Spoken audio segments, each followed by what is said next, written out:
tu vois, c'est au superlatif, c'est-à-dire la terre la plus basse du monde, de terre sur la terre. Adna al-ard, Ok, ouais. ard en arabe c'est terre, la terre la plus basse de la terre. Donc dans un contexte de prophétie, cerise sur le gâteau, on nous dit quoi? La terre la plus basse, c'est là où ils ont été vaincus. Mhm. Est-ce que tu sais où est l'endroit le plus bas sur Terre? L'endroit en dessous du niveau de la mer le plus bas sur Terre. Non, justement, j'ai été demandé. C'est la vallée du Jourdain, c'est le bassin de la mer Morte. Le En moins bassin du 430 mètres sous le niveau de la mer. Ok. Alors, c'est précisément. Donc le verset, en fait, il se fait référence à ça, parce que les Romains ont été vaincus par les Perses en Palestine, tu vois, à proximité de cette vallée. Ok? Mhm. En 616, donc au 7e siècle. Ok? Ok, ouais, je vois. Donc là, il y a plus de 50 000 terres émergées sur Terre. Les Arabes ne sont pas allés aux États-Unis, en Afrique du Sud, en Afrique de l'Est, en Afrique de l'Ouest, en Europe occidentale, en Europe orientale, en Asie, au pôle Nord, au pôle Sud, bref, tu as compris. Ouais. Et même, quand bien même il serait allé, comment on sait qu'une Terre est plus basse qu'une autre quand on parle de dépression continentale? Comment on le sait? On va faire une analyse visuelle, tu vois. Et notre analyse visuelle, elle va être trompeuse, tu vois. Ouais. Pourquoi elle va être trompeuse? Parce qu'en fait, en fonction de là où tu te situes, bah, tu vas forcément te tromper, tu vois. Tu peux pas savoir, même si tu Parce vises que le les monde entier. niveaux aussi de base, ils sont différents, etc. Voilà, c'est ça, hein. C'est que, en fait, ça va être trompeur. On a su que seulement au XXe siècle que la Terre la plus basse, c'était le bassin de la mer Morte, grâce aux satellites. Tu vois, tu peux le vérifier. Tu peux vérifier ce que je viens de te dire. Et d'ailleurs, si tu veux, pendant que je fais des affirmations, faire une Mhm. pause pour vérifier ce que je te dis, n'hésite pas. Parce que nous, on prétend justement qu'on a des preuves objectives. Et tu vas pas me laisser faire un millefeuille argumentatif, tu peux vérifier chacune de mes affirmations. Ou Non, le t'inquiète, faire pour l'instant, ultérieurement, pour comme tu l'instant, veux. j'estime que ce que tu me dis, ça me paraît cohérent, puisque j'avais déjà vu cet argument de vite fait, hein, j'avais déjà feuilleté l'argument vite fait sur la. C'était qui? C'était Neil qui m'en avait parlé, l'argument des Romains. Moi, Bon, je il te m'avait pas conseille expliqué la comme quoi. chaîne Darwa FR. Ok, je la Je te connais cette chaîne conseille aussi, ouais. cette Ouais, je la connais. chaîne, tu prends les arguments. Moi, en fait, moi, je vais pas m'inventer des vies. Là, les arguments, je te les prends de là-bas. Moi, j'ai pas moi-même été autant loin dans les recherches que. Par contre, oui, j'ai lu les livres que je vais. Genre, j'ai commencé à lire les livres Mm. que je vais citer. Et Ouais. je connais les arguments, j'ai vérifié aussi, hein. Oui, bien sûr, j'ai vérifié. Par contre, eux, ils ont lu plus de 20 études, plus de 20 livres sur les questions. Moi, j'ai commencé les deux livres principaux, tu vois. Donc, je vais pas, tu vois ce que je veux dire? Ouais, c'est pas Mais gênant. les arguments seront toujours mieux formalisés là-bas que ici. Mais bon, je vais continuer l'argument. Donc, en Vas-y, fait, t'inquiète. en 616, je t'ai dit. Et donc, la Terre plate, c'est bien la vallée de la mer Morte. Donc, déjà, on a une probabilité de 1 sur 50 000, tu vois. Là, déjà tu comprends que déjà, là, on part sur des probabilités déjà extrêmes, tu vois. Bien Et sûr. tu doutes, par exemple, je vais te dire une chose, moi, même si de toute façon, même, admettons dans le Coran, admettons que le Coran ferait que, et le Coran et les hadiths, il ferait que des prédictions et proposerait que des miracles qui sont cote à 50. Moi, je connais pas les pronostics, mais je veux dire 1 sur 2. Enfin, tu le sais sûrement si tu m'as l'air de faire des sciences. Si je Mhm. lance une pièce euh, et que je te dis que ça va faire que pile et que ça fait 50 fois, on va arriver à des probabilités faramineuses. Ce sera 1 Exactement. sur le nombre d'atomes de l'univers. Tu vois, des trucs comme ça, tu vois. Ça monte très vite. Tu le sais sûrement, tu fais des Oui, oui, mathématiques, j'imagine. un peu. Ok, bah, tu vois. Et déjà, là, et c'est même pas le cas parce que, comme tu vois, là, il y a plus de 50 000 terres émergées et on tombe juste. Mais c'est que le début. Donc, après, on nous dit quoi? Que dans quelques années, cette fois-ci, c'est les Romains qui seront vainqueurs sur les Perses. Le terme en arabe qui est utilisé, c'est Bidari Sinin. Mhm. Bidari Sinin, tu te réfères au dictionnaire arabe, tu vois, c'est de 3 à 9 ans. Par exemple, tu prends l'Isanatul al-Arab, ça c'est 3 à 9 ans dans les textes en général. Ils vont tous te dire ça. Et qu'est-ce qui s'est passé en 625, donc 9 ans après? En 625, les Romains ont vaincu les Perses. Effectivement. Et là, tu pourrais dire, ah bah tu vois, ici c'est une chance de 1,5. Tu vois. Ouais, vous pouvez gagner comme perdre. Moi, je vais te dire déjà, déjà juste là, a priori, sans que je te parle des événements, du contexte, c'est pas un demi, c'est un tiers. Parce qu'ils n'étaient pas obligés de se battre pendant cette période de 6 ans. Tu vois. Ils pouvaient ne pas se battre. Tu vois. Deux empires, ils sont pas obligés de se battre dans une période de 6 ans. On est au Moyen-Âge. Exactement, oui, Ils oui. viennent de se battre. Il faut qu'ils se. Déjà, il faut qu'ils refassent des enfants, tu vois. Il faut qu'ils se Faut qu'ils se ravitaillent. ravitaillent. Il y a plein de choses à faire. Donc, Mhm. admettons déjà, on part sur un tiers. Admettons. Alors, il faut lire les historiens sur ce sujet, il faut lire les byzantinistes, parce qu'en fait, c'était hautement peu probable que cette fois-ci les Romains vainquent les Perses. Donc, nous, l'idée qu'on se fait des Romains comme ça, si on ne connaît pas la Byzance du 7e siècle, Mm. c'est une des plus grandes puissances qu'il y a eu dans l'histoire. C'est un empire gigantesque, etc. C'est vrai qu'à l'époque, c'est l'empire les plus puissants. Mais qu'est-ce que disent les historiens sur l'empire byzantin à l'époque? Eh ben, il était à son déclin. Pourquoi il était à son déclin? Parce que, parce que Jérusalem a été conquise par les Perses. Ok, Jérusalem, c'est Ouais. quoi? C'est le cœur du christianisme. Les Byzantins, ils sont chrétiens. Ok, donc le cœur est pris. Ils avaient perdu de nombreuses terres par les Perses aussi. Par exemple, l'Arménie et l'actuelle Syrie. Et du coup, là, dans le contexte du verset, la Palestine aussi. Ok. La Jordanie aussi. Donc en fait, tu vois, en fait, ça, c'est que des premiers éléments. L'empire byzantin, à l'époque, il fonctionne comment pour l'armée? L'armée, c'est des mercenaires qui sont engagés. Et les mercenaires, tu sais, il faut les payer. Tu vois, ils n'ont pas une armée régulière, ils ont des mercenaires. Tu vois. Et en fait, tous les historiens vont te dire quoi? Ils vont te dire que c'était le déclin de l'Empire. Ils n'avaient plus rien, ils avaient plus d'argent. Attends juste un instant, je suis interrompu. Vas-y, t'inquiète.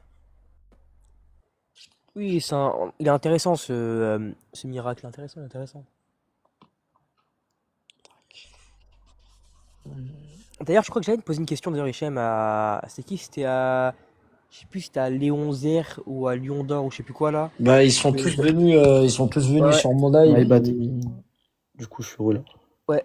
Tu disais. Attends, tu t'en étais où? Je sais plus. Alors, du coup, je disais que les historiens, ils Ouais. disent tous que ça devait être la fin. Les croyants à l'époque, les Byzantins, ils croyaient que là, c'était l'apocalypse. En fait, la situation était tellement grave qu'ils croyaient que c'était l'apocalypse.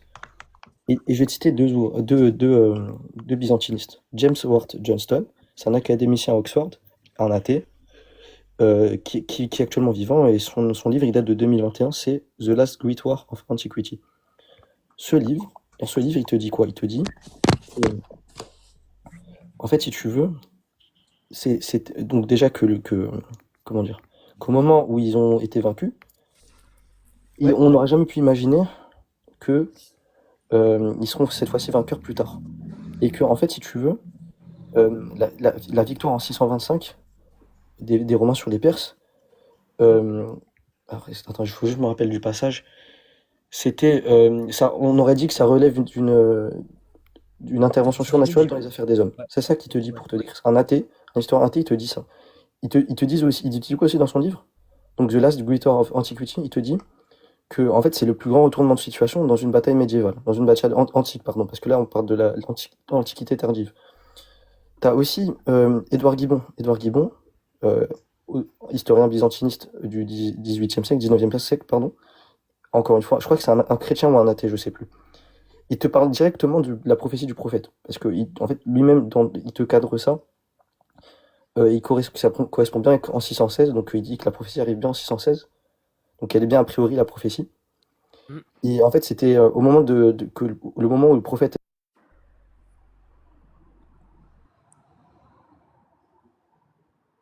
Mon micro, il a bugué, excuse-moi. Donc il dit que au moment où le prophète il a fait cette prophétie, tu vois, sur le fait que les Romains ils vont vaincre les Perses dans la revanche, il n'y a pas une prophétie plus loin de sa réalisation. Tu vois, encore une fois, des historiens athées qui n'ont rien à gagner dans cette discussion de prophétie, alors que eux, ils traitent d'histoire. Tu vois. En fait, les historiens, ils sont unanimes, ils te disent tous ça. Ils te disent tous que enfin, l'Empire byzantin, il devait se terminer à ce moment-là, et qu'on ne pouvait pas le savoir en 616. Quand ils venaient d'être battus, on ne pouvait pas savoir en 616 qu'ils allaient vaincre les Perses par la suite. Donc, des gens partent d'une probabilité de base qui est un tiers, et là, tu vois à quel point bon, tu peux la descendre, la probabilité. Et tu la multiplies avec les 1 sur 50 000 hein, pour la terre la plus basse. Et tu vois, ça va commencer à se rapprocher de ce qu'on appelle une rupture d'habitude. C'est déjà une rupture d'habitude, hein, mais ça va s'en rapprocher encore plus. Et que ce jour-là, donc en 625, enfin du coup, dans 3 à 9 ans, le jour où ils vont être vaincus, ça va correspondre avec un jour de réjouissance pour les musulmans. Et en fait, quand les Byzantins ont vaincu les Sassanides, qu'est-ce qui s'est passé? Les musulmans, en fait, ils ont gagné une des plus grandes batailles qu'ils devaient subir, tu vois. C'est la bataille de Badr. Et tu vois, tout concorde dans la prophétie, tu vois. C'est qu'en fait, tu vois, le prophète, il faut comprendre une chose, hein. On pourrait se poser une question, tu vois. si on cherche à pousser l'argument notamment sur la terre la plus basse, est-ce que les voyageurs historiens de l'époque, ils désignaient, ils disaient quelle est la terre la plus basse? Il n'y en a aucun qui dit ça. Il y en a qui comparent des terres, mais il n'y en a aucun qui disent que Ils la n'avaient terre pas la les plus basse méthodes sur Terre. pour. Comment? On n'avait pas la méthode pour à l'époque. Bah déjà oui, encore une fois, c'est une analyse visuelle, tu vois, pouvait être trompeuse. Et de toute manière, il n'y en a aucun qui te dit que la Terre la plus basse, déjà il n'y en a eu aucun qui utilise le circulatif, mais généralement ils vont comparer, ils vont dire que une Terre plus basse que cette Terre, c'est par exemple, moi j'ai même plus le nom, mais en fait c'est une autre Terre, tu vois, j'ai oublié c'est quelle dépression continentale qui est mentionnée. Mais aussi les Arabes, ils pensaient que l'endroit le plus bas dans la région, c'était cette Terre que les historiens y désignaient.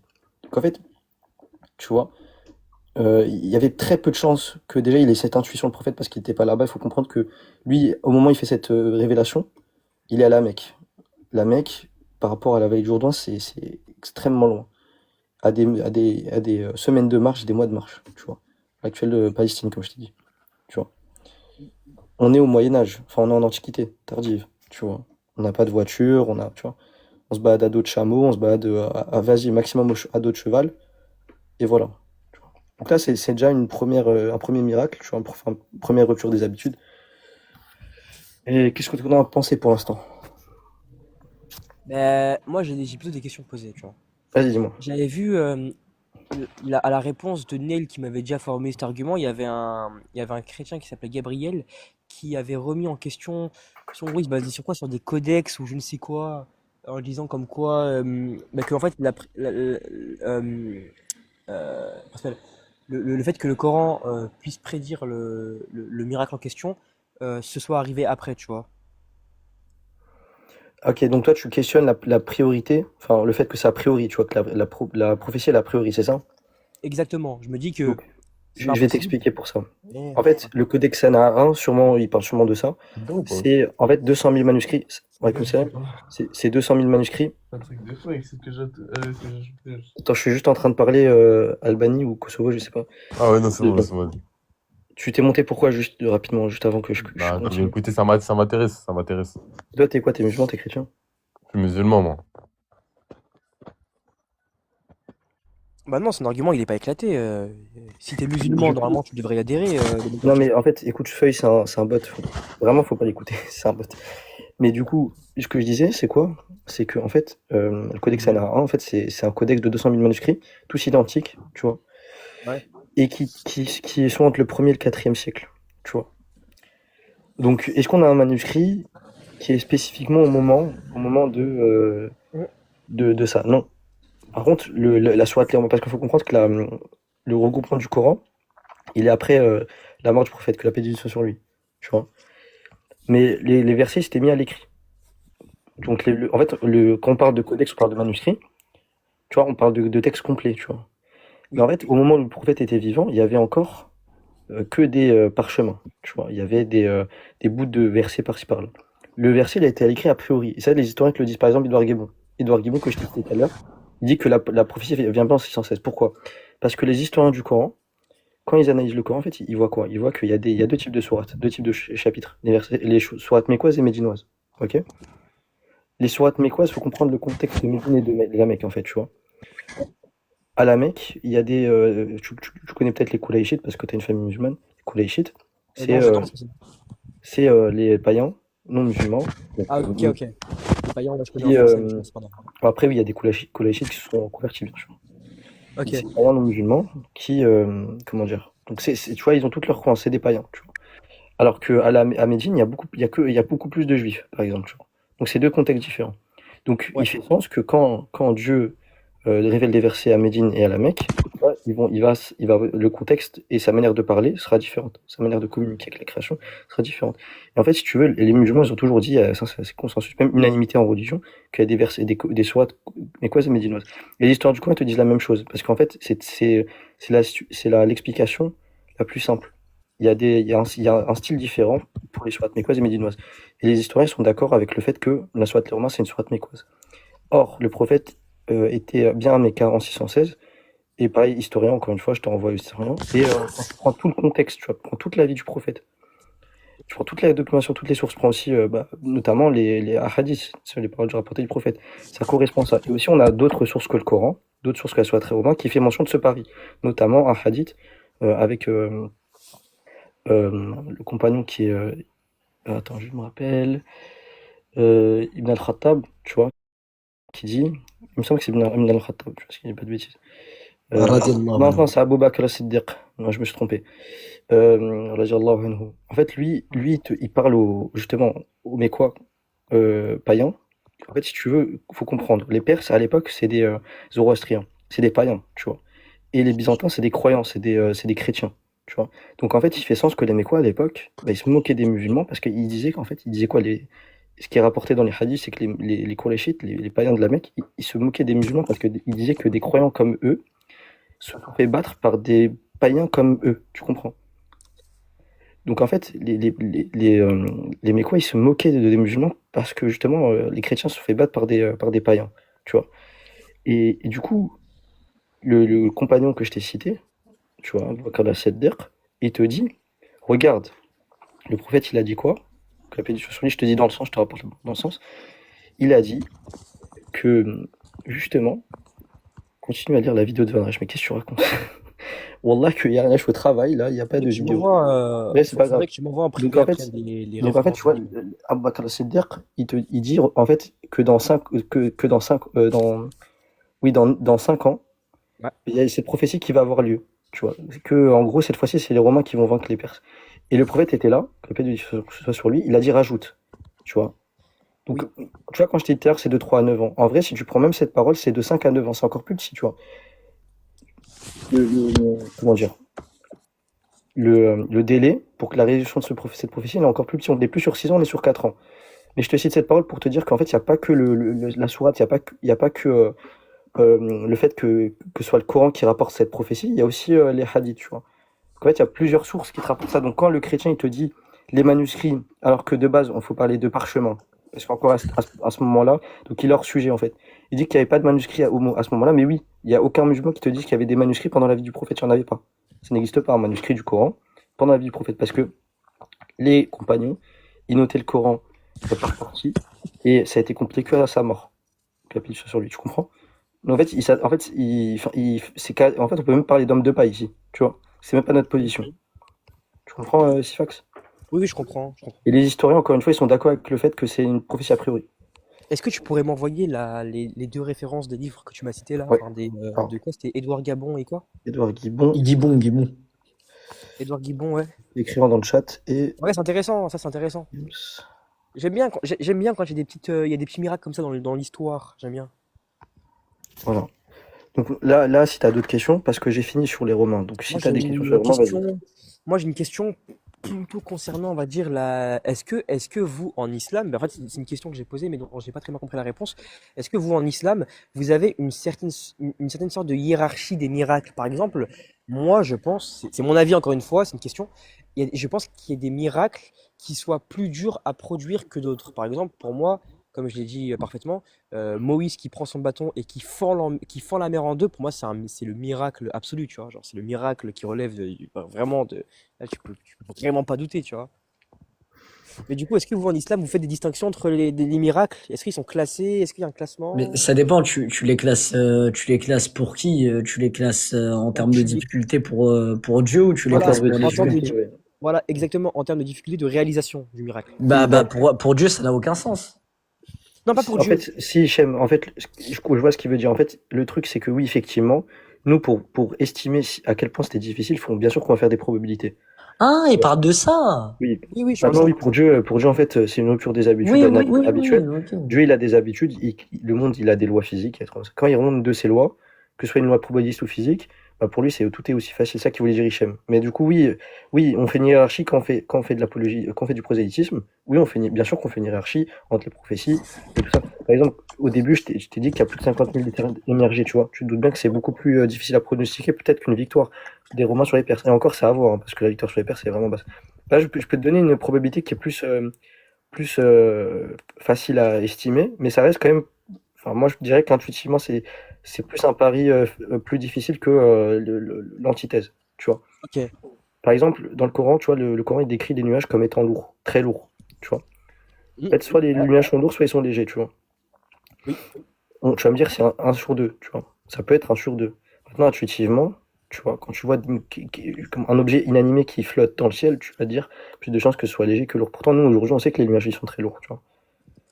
Mais Ok. même si tu veux faire du 1,5, encore une fois, Ouais. bah, tu te rends bien compte qu'avec tout ce que je t'ai cité, déjà, c'est un truc en plus. Et comme je t'ai dit, hein, tu Ouais. fais 20, tu fais 20 fois une pièce sur le même côté, tu vois, face ou pile, à la fin, c'est une probabilité faramineuse. Oui, bien évidemment, si tu fais 100 fois pile, voilà, il y Et de a... toute façon, c'est même pas ça, hein. Et de toute façon, nous, on fait même pas des probabilités 1 sur 2. Donc, on va continuer. Si tu veux, je t'en fais encore d'autres. Vas-y, Bon, si tu as encore des vas-y. questions sur les Romains, tu peux encore. Bah, la Poser des question, questions. c'était... bah non, c'était plutôt d'avoir les références ouais, des livres, on va Je sur les ai Internet. envoyés dans le chat. Et tu Vas-y, sais quoi, attends, je te les enverrai en privé aussi ultérieurement. ouais, parce que j'ai pas vu dans le chat, attends. Et les livres, tu peux les trouver en PDF. En fait, les livres sont assez coûteux parce que c'est des livres d'académiciens. Ah, Euh, ils sont... Ok, et ils sont en anglais ou ils sont traduits en français? Il y a une Ah non, ils sont en traduction. anglais par contre. Ouais, ils sont en anglais. Ok, mais du coup, toi, tu les as traduits, non? Ou t'as lu en Je... anglais? Non, non, moi je lis l'anglais. Ok, bah je ferai de même alors. Allez. De toute façon, tu peux traduire avec ChatGPT. De toute façon, pour avoir Ouais, les mais j'ai peur passages, que GPT traduise n'importe comment. C'est dans le sens où des fois, il traduit pas les choses telles si qu'elles tu lui devraient donnes être. le PDF, en fait, tu vas devoir les donner par bout parce que tu peux pas donner un livre entier, je pense. Oui, bien évidemment, oui. Bah, il T'as une va bien limite te de 3000 traduire. Pour le caractères, je crois. coup, il va assez bien te traduire et il va retranscrire la volonté de l'auteur, je pense. Quasiment tout le temps. Tu vois, franchement, je fais pas de doute à ChatGPT en général sur la traduction. Ouais, Pas c'est tout le bien temps, parce qu'en mais fait, en général. en fait, il va te faciliter la lecture. Mais moi, il y a ce travail que j'aime bien quand je lis des bouquins ou que je lis des ouvrages, c'est de comprendre par moi-même et d'essayer de comprendre par moi-même ce que l'auteur a voulu dire. Parce que moi, ChatGPT, il va me spoil, tu vois. Ouais. Et du coup, pour les Romains, c'est bon, je t'ai donné référence, je te les redonnerai en privé. Ouais, c'est Du coup, si intéressant. je peux te rajouter autre chose, qu'est-ce que je Ouais. peux te rajouter, tiens? Qu'est-ce qu'il y a comme miracle dans le Coran que je pourrais te dire qui serait pertinent ici? Il y avait pas le miracle du prophète qui a fondu la lune en deux ou un truc comme ça? Alors là, pour ça, du coup, Ouais. c'est un événement qui se produit à l'époque. Donc Ouais. comment moi je te prouve un événement qui s'est produit à l'époque? Je peux le faire, Ouais, mais juste, c'est galère. je t'évoque direct la première problématique qu'on va avoir.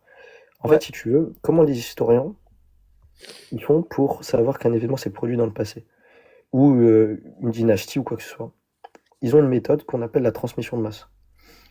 La transmission de masse, c'est quand tu as un nombre énorme d'informations, des vestiges, des, des témoignages, des, Des comment écrits. dire, des écrits, des correspondances entre différents rois, tu vois, des Ouais. pièces de monnaie, tu vois. Et en fait, tout ça, là, dans le cas de Rome, par exemple, comment c'est que Rome a existé?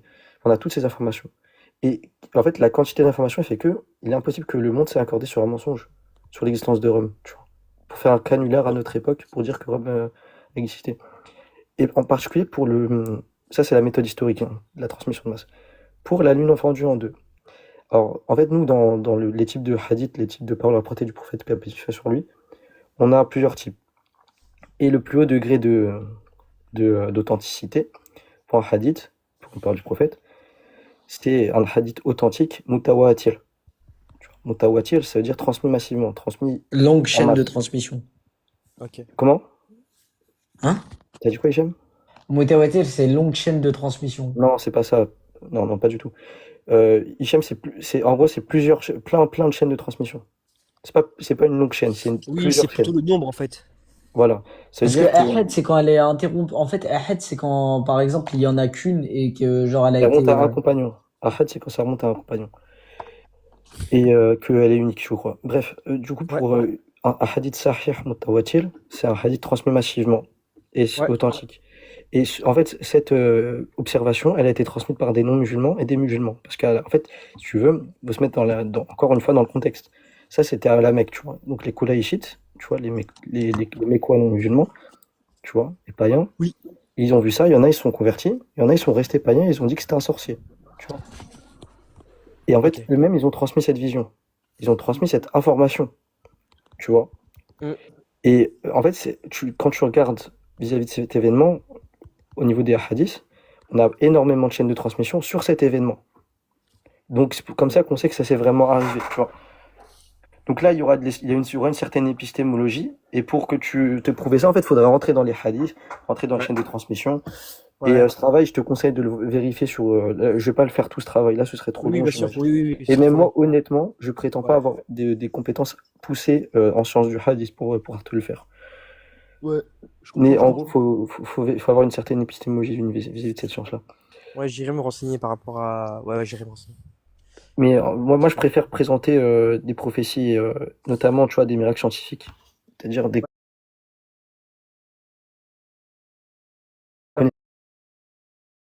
En fait, tu vois, une étape de l'embryologie dans le Coran, on te dit que en gros, c'est cette partie, cet objet-là qui est l'embryon à ce moment-là, ils appellent ça une halaqa. Halaqa, tu retournes au dictionnaire arabe, en fait, tu vois, c'est aussi le mot pour sangsue, tu vois. Une sangsue, qu'est-ce que ça fait? C'est une forme particulière, premièrement, ça s'accroche, tu vois, ça adhère, et ça prend le sang, ça suce le sang. Et figure-toi que l'embryon à ce stade-là, il a la même forme que la sangsue, il prélève le sang et il s'accroche à la paroi utérienne. Donc en fait, on compare l'embryon à un animal, en fait, et c'est le seul animal qui correspond parfaitement à l'embryon à ce stade-là en termes de modalité, en termes de corporalité. Tu vois, la forme, c'est la même, en termes du fait que ça s'accroche et que ça prélève le sang. Tu vois. Il n'y a aucun animal qui remplit à ce point parfaitement la description de l'embryon à ce stade-là, tu vois. Ok, ouais. Il parle de plein de choses, le Coran parle de plein de choses. Par exemple, le Coran, il dit que en fait, les montagnes jouent un rôle dans la stabilité terrestre. Tu vois. Oui, Au XXe siècle, on a découvert l'isostasie. Tu vois. oui. Ok. L'isostasie, en fait, c'est le fait que les montagnes, en fait, elles jouent un rôle de stabilité dans la croûte terrestre. Tu pourras vérifier isostasie. Pour revenir sur l'embryologie, en fait, l'embryologie, tu te doutes bien, c'est une science qui s'est développée très récemment. Et fin du XXe siècle, il y a un embryologue qui s'appelle Kees Moore, qui est chrétien, qui est mort chrétien, euh, qui, en fait, quand il a lu le Coran, dans ce passage d'embryologie, en fait, il a dit que, en fait, il est impossible pour le prophète, tu vois, que la paix de Dieu soit sur lui, d'avoir su cette information à son époque sans une intervention divine. Tu vois, Kees Moore, je vais te l'écrire dans ça aussi, tu pourras vérifier. Vas-y. Hop. Donc là, tu vois, enfin, je sais pas combien il y a d'animaux et d'insectes, mais il y a aucun, c'est un sur le nombre d'animaux et d'insectes sur Terre, quand la comparaison, tu vois. Oui, c'est Donc, énorme. donc en fait, tu vois, en fait, t'as un sens à ta vie, t'as un sens à ta vie. C'est facile d'accéder à la connaissance de Dieu, d'avoir des intuitions en tout cas, peut-être pas des preuves aussi formelles que ce qu'on a donné, mais au final, tu vois, Dieu, il a communiqué avec la création, et il a donné des preuves pour qu'on le reconnaisse même longtemps après, tu vois. Moi, ma position, tu parles d'Hichem, puisque souvent j'en parle. Moi, j'ai toujours dit, enfin, depuis que je connais Hichem, en tout cas, j'ai toujours dit que, bah, intuitivement, je crois, je penche en faveur de l'existence de Dieu. C'est bien ce que j'ai dit au tout début du live même. J'ai dit que, intuitivement, on va dire que je crois en Dieu, mais que de manière purement rationnelle, c'est-à-dire de manière purement, enfin, telles que mes conditions, enfin, mes conditions me limitent forcément à des choses. Et ces choses-là, en réalité, bah, j'ai pas la capacité de pouvoir aller au-delà même de ce que de même l'expérience sensible en réalité. En fait, le but, c'est de dire un complexe, on va dire, de D'accord. l'autre. Ah, ok. Et Moi, j'en juste ai devant, pas. tu rajoutes moi au moins. Moi, j'ai pas. Vas-y, tu commences? Ok. Moi au moins, je suis une vraie blonde. Le jeu, faut pas que ça soit